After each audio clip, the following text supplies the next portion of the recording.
génial.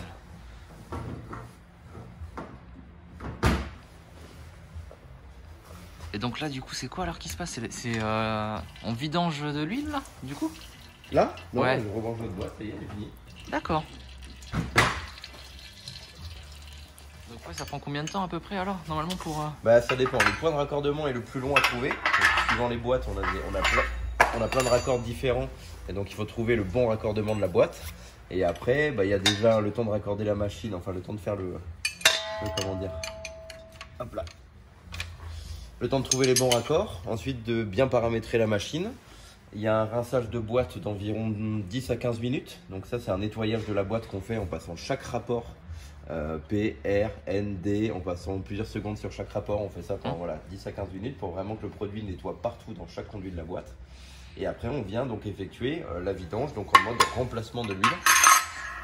Et là c'est vraiment un remplacement, mais donc l'intérêt c'est que la boîte n'est jamais vide. On fait ça moteur tournant, mais la boîte est toujours avec de l'huile. Mais on vient remplacer de l'huile, ce que la machine récupère, elle réinjecte aussitôt avec la même pression en neuve. D'accord.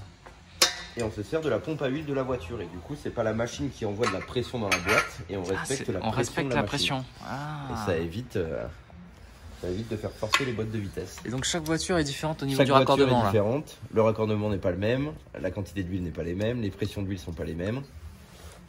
Et du coup, ça veut dire que chaque voiture, pour les boîtes automatiques, a son refroidisseur d'huile comme ça? Il n'y a pas de... D'accord. Ah, je pensais que c'était autonome, moi, qu'il n'y avait pas forcément de système de refroidissement. Si, il y a toujours un système de refroidissement. Après, il y a sur les boîtes DSG, par exemple, de chez Volkswagen, le refroidissement est sur la boîte. Donc là, c'est vraiment le liquide de refroidissement qui vient sur la boîte. Voilà, chaque boîte a sa conception, on va dire. Ah ouais, c'est avec le liquide de refroidissement qui vient récupérer aussi la chaleur. C'est ça, en fait, c'est comme un refroidisseur de gaz d'échappement ou un refroidisseur d'eau. Hein. C'est un échangeur, tout simplement. Voilà, là on est raccordé. Et donc il y a quelle quantité d'huile alors dans la boîte? Alors sur celle-là, en remplissage initial, on est sur 8 litres. 8 litres d'huile. Donc nous on vient exactement consommer 10 litres. Parce qu'en fait au moment où je vais venir pousser l'huile neuve, donc elle va venir toucher l'huile vieille. Donc je la considère comme contaminée. Donc je pousse 2 litres de plus. Donc je récupérerai 2 litres de plus également. Mais pour être sûr que ce qui reste dans la boîte est vraiment 100% d'huile propre. Et c'est pour ça qu'on voit les petits tuyaux clairs. Et qui nous indique vraiment que la boîte, voilà, là est claire. Et si je vois que l'huile est encore un petit peu, on va dire, chargée ou noire ou quoi que ce soit, je continue à pousser autant de temps qu'il faut avec autant de quantité d'huile jusqu'à ce que ce qui reste dans la boîte est vraiment propre. D'accord, je mettrai la petite photo après que tu avais pris là avec l'avant-après. Ok. Donc de l'huile, ça reste de l'huile. Ceux qui disent que c'est lubrifié à vie, bah non. Après, c'est pas comme une huile moteur, donc elle ne se charge pas avec les mêmes particules. On a moins besoin de la changer, c'est en moyenne tous les 80 000 km. Mais de l'huile, ça reste de l'huile, quoi. Vous lui mettez 80 000 bornes dans les dents, elle n'a pas les mêmes pouvoirs calorifiques, elle n'a pas les mêmes pouvoirs lubrifiantes. Donc c'est bien évidemment aussi important que le moteur de la vidanger régulièrement. Et c'est le meilleur moyen pour assurer et la fiabilité, et le confort de conduite, et puis réduction de consommation, quoi. Clairement. Ça met beaucoup plus longtemps à se brancher. Oula. Le mécanicien.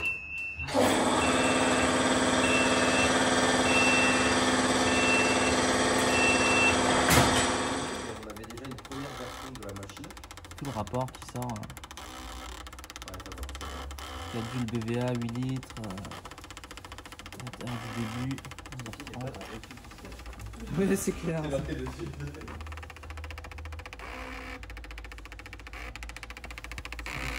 Et là, il est branché au système OBD alors? Il est branché à l'OBD de la voiture là, c'est ça? Comment ça se fait qu'il a tout ça? C'est toi qui les as rentrés dedans? D'accord.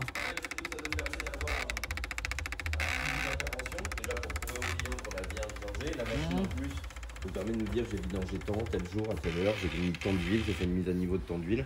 Donc on a vraiment un suivi derrière pour la garantie de notre intervention. D'accord. Et en plus ça permet d'avoir vraiment une preuve aussi, voilà, de l'intervention pour les futurs acquéreurs, quoi. Ok.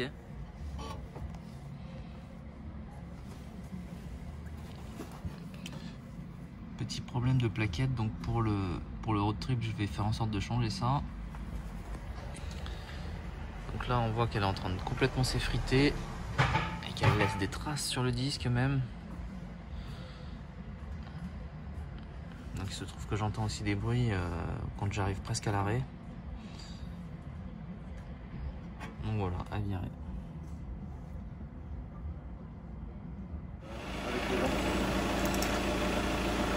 Bonne question, ou alors tu prends ce pas là?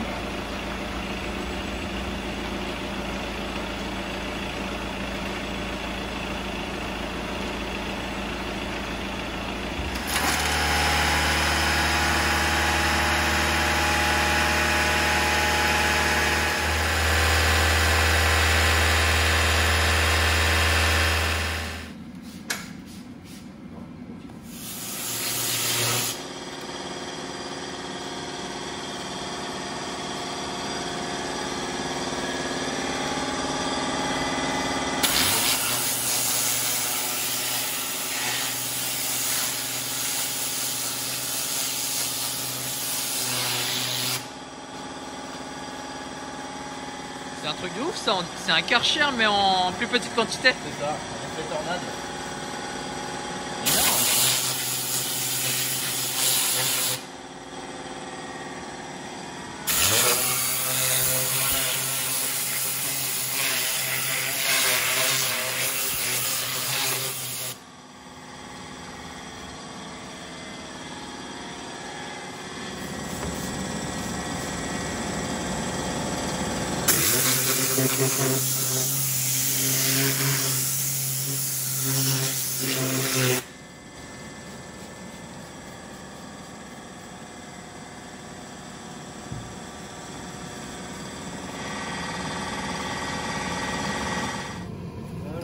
Putain, nickel.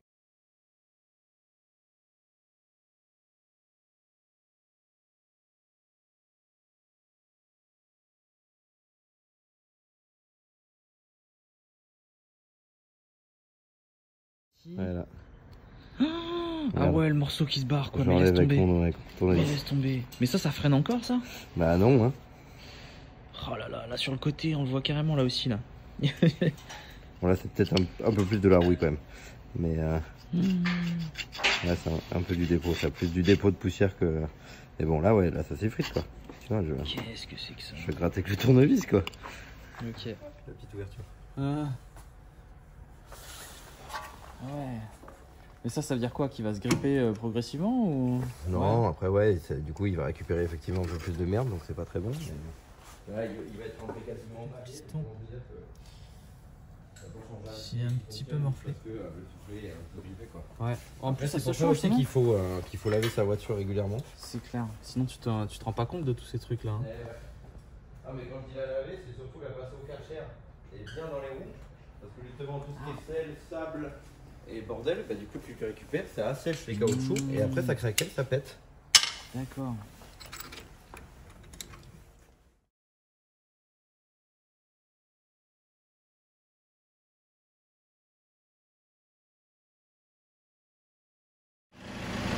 Attends, je te le refais même depuis le début si tu veux. Hop là. Hop là, le truc! Génial!